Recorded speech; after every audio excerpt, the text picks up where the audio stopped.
राधा वल्लभ श्री हरिवंश। चैत्र मास के कृष्ण पक्ष में आने वाली पाप मोचनी एकादशी की आप सबको शुभकामनाएं। यह एकादशी हर प्रकार के पापों का नाश करती है। इसका पालन करने वाले मनुष्य न सिर्फ भगवान श्री हरि की विशेष कृपा प्राप्त करते हैं, अपितु वे अपने इस जन्म मृत्यु के चक्र से भी मुक्त हो सकते हैं। अगर इस एकादशी का पूर्ण श्रद्धा और निष्ठा पूर्वक पालन किया जाए तो चलिए ऐसी हर प्रकार के पापों का नाश करने वाली पाप मोचनी एकादशी के उपलक्ष्य में हम इससे जुड़ी हुई इस सुंदर पौराणिक कथा का श्रवण करते हैं। आइए आज की पाप मोचनी एकादशी व्रत कथा आरंभ करते हैं। युधिष्ठिर महाराज ने भगवान श्री कृष्ण से पूछा, हे केशव, आपने मुझे अमल की एकादशी का वर्णन तो कह सुनाया, अब कृपया आप मुझे चैत्र मास के कृष्ण पक्ष में आने वाली पाप मोचनी एकादशी के विषय में बताएं। युधिष्ठिर महाराज का प्रश्न सुनकर मधुसूदन श्री कृष्ण ने कहा, हे राजन, एक समय की बात है जब लोमस ऋषि ने राजा मधांता को इस पाप मोचनी एकादशी की महिमा सुनाई थी। चैत्र मास के कृष्ण पक्ष में आने वाली इस एकादशी के पालन से समस्त पापों का नाश हो जाता है और व्यक्ति अष्ट सिद्धि को भी प्राप्त कर सकता है। अब मैं तुम्हें लोमस ऋषि द्वारा सुनाई गई पौराणिक कथा का वर्णन सुनाता हूँ, ध्यानपूर्वक सुनो। यह कहकर भगवान श्री कृष्ण ने लोमस ऋषि द्वारा सुनाई गई कथा कहना प्रारंभ किया। अनेक वर्षों पूर्व की बात है। देवताओं के कोषाध्यक्ष कुबेर के पास चैत्र रथ नाम का एक अत्यंत सुंदर उपवन था। संपूर्ण वर्ष के दौरान वहाँ वसंत ऋतु छाई हुई रहती थी और इस कारण से वहाँ अनेक अप्सराएं, गंधर्व, किन्नर आदि विचरण करते रहते थे। देवतागण भी चैत्र और वैशाख मास में वहाँ पर भ्रमण करने आते। इसी उपवन में शिवजी के परम भक्त मेधावी ऋषि तपस्या करते थे।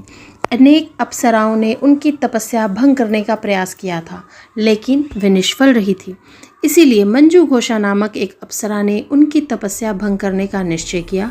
मंजू घोषा वहीं ऋषि के आश्रम के पास कुटिया बनाकर रहने लगी। इसीलिए प्रतिदिन वह अपने गायन और नृत्य से ऋषि को आकर्षित करने का प्रयास करती रहती। कुछ समय पश्चात शिवजी के शत्रु कामदेव भी वहां पर आ गए और वे अपनी मेधावी ऋषि के ऊपर अपने बाण चलाकर उन्हें परास्त करने का प्रयास करने लगे। अब देखिए, आप सब जानते हैं कि जब शिवजी ने दक्ष के यज्ञ कुंड में अपनी पत्नी सती देवी को खो दिया था, तो उसके पश्चात उन्होंने ससुर दक्ष को बकरे का सिर देकर स्वयं 60,000 वर्षों तक तपस्या करने चले गए थे। उस समय ब्रह्मा जी ने शिवजी का ध्यान भंग करने के लिए कामदेव को बुलाया था।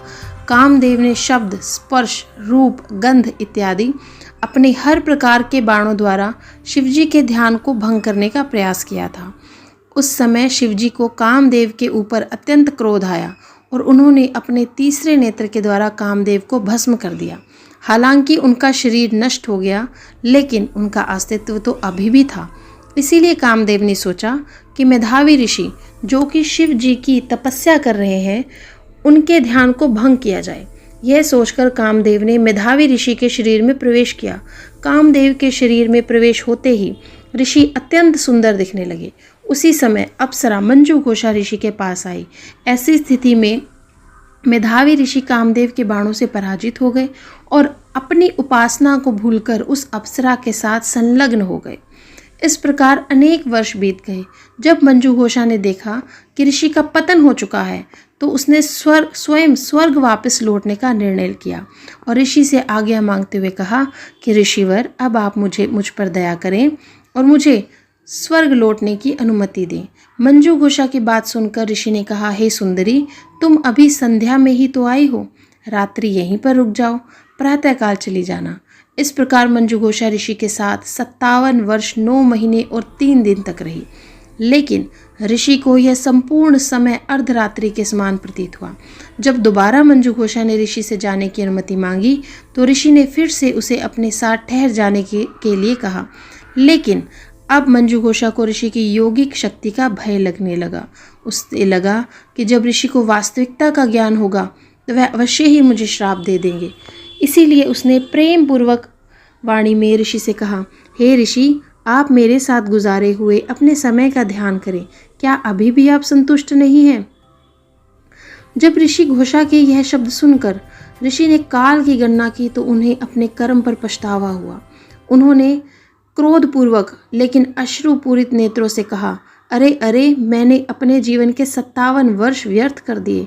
तुमने मेरे जीवन और मेरी तपस्या दोनों का ही सर्वनाश कर दिया, क्योंकि तुमने एक पिशाचिनी जैसा व्यवहार किया है। इसीलिए मैं तुम्हें श्राप देता हूँ कि तुम इसी क्षण पिशाच योनि में जाओ। ऋषि से श्राप मिलने पर लज्जित और व्यथित मंजूघोषा ऋषि के चरणों में गिर पड़ी। उसने दया की याचना की। तब ऋषि ने कहा, हे देवी, मैं इस श्राप को वापस तो नहीं ले सकता। तुमने मेरी तपोशक्ति का विनाश कर दिया है, लेकिन यदि तुम चैत्र मास के कृष्ण पक्ष में आने वाली पाप मोचनी एकादशी का निष्ठापूर्वक पालन करोगी तो अवश्य ही तुम इस पिशाच योनि से मुक्त हो जाओगी। यह कहकर मेधावी ऋषि अपने पिता च्यवन ऋषि के आश्रम में चले गए। वहां जाकर उन्होंने अपने पिता के चरणों में गिरकर मंजूघोषा के साथ घटित सारा वृतांत कह सुनाया और इस प्रकार कहा कि हे पिताश्री, मैंने दुर्भाग्यवश एक अप्सरा का संग करके अपने समस्त तपोबल का नाश कर दिया है। कृपया मुझे इस पाप के प्रायश्चित का कोई मार्ग दिखाएं। अपने पुत्र की दयनीय स्थिति को देखकर च्यवन ऋषि ने कहा, हे पुत्र, यह तुमने क्या कर दिया? इस पाप का एकमात्र प्रायश्चित यही है कि अब तुम्हें चैत्र मास के कृष्ण पक्ष में आने वाली पाप मोचनी एकादशी का श्रद्धापूर्वक पालन करना चाहिए। इससे तुम पाप मुक्त हो जाओगे।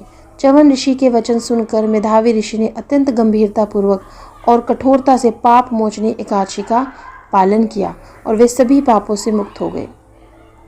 मंजूघोषा के द्वारा इस व्रत का पालन करने से उसे पिशाच योनि से मुक्ति प्राप्त हुई और उसने अपना स्वर्गीय देह पुनः प्राप्त कर लिया। कथा का समापन करते हुए लोमस ऋषि ने राजा माधांता से कहा कि हे राजन, इस व्रत के पालन से समस्त पापों का नाश हो जाता है। जो व्यक्ति इस कथा का श्रवण और पठन भी करता है उसे 1000 गायें दान करने का पुण्य प्राप्त होता है और इस व्रत का पालन करने से भ्रूण हत्या, ब्रह्म हत्या, मद्यपान, पर स्त्री संग, गुरु पत्नी संग इत्यादि सभी पापों से मुक्ति मिल जाती है। इसीलिए प्रत्येक व्यक्ति को इस पाप मोचनी एकादशी का पालन करना चाहिए। इस दिन व्यक्ति को अधिक से अधिक हरे कृष्ण महामंत्र का जप करना चाहिए, यानी हरे कृष्ण कृष्ण कृष्ण हरे हरे, हरे राम राम राम हरे हरे। संपूर्ण उपवास का पालन करना चाहिए, अर्थात एकादशी के दिन किसी भी प्रकार का अन्न या अन्न से बना हुआ कोई भी खाद्य पदार्थ नहीं लेना चाहिए और संपूर्ण दिन में अपनी चेतना को अधिक से अधिक श्री कृष्णमय बनाने का प्रयास करना चाहिए। व्यर्थ बातों में समय गवाए बिना भगवद गीता, श्रीमद् भागवतम इत्यादि वैदिक ग्रंथों को पढ़ना चाहिए और इसी कथा का श्रवण करना चाहिए। अगले दिन द्वादशी पर निर्धारित पारण समय पर इस व्रत का नियम अनुसार पारण करना चाहिए। इस व्रत की संपूर्ण व्रत विधि और पारण सही तरीके से ही किया जाना चाहिए, तभी इस एकादशी का फल आपको प्राप्त होता है। तो चलिए इस पाप मोचनी एकादशी का संपूर्ण श्रद्धा और भक्ति भाव पूर्वक पालन करते हैं और अपने आध्यात्मिक गंतव्य की ओर अग्रसर होते हैं। हरे कृष्ण।